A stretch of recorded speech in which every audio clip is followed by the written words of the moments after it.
In today's video, I'm going to teach you how to add roles in Zoho CRM.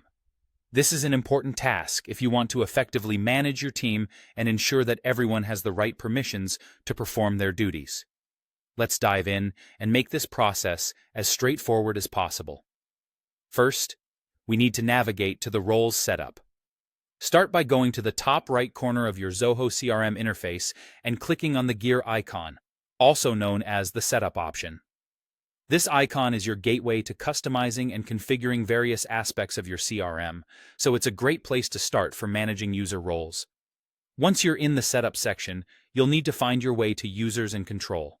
Under this area, you'll see an option labeled Security Control, and within that, you'll see Roles. This is where we want to be, as it contains all the tools you need to manage roles effectively. Now that we've accessed the Roles section, let's move on to creating a new role. You'll see a list of existing roles, but for this task, focus your attention on the button that says New Role. Click on it to begin the process of defining a new position within your team.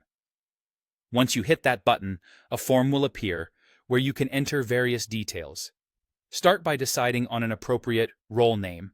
For instance, if you're creating a role for someone who oversees sales in different regions, you might name it something like Regional Sales Manager.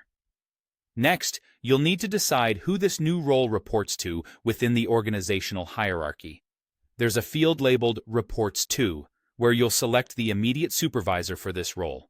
If you don't specify a supervisor, Zoho will automatically place this role under the CEO, so keep that in mind as you decide on your organizational structure.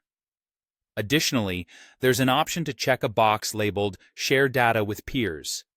Consider whether it would be beneficial for individuals within this role to view each other's records. This option can enhance collaboration within a team that occupies the same role.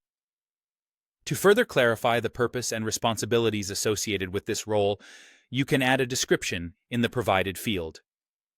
This is a great way to communicate the nuances of the role to anyone who might need to understand it in the future. Once you've filled out all these details accurately, the final step is to click Save.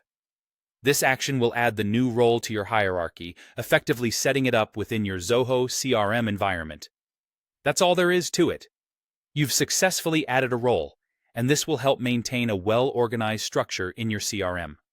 Thank you for watching, and I hope this guide has made the process clear and manageable for you.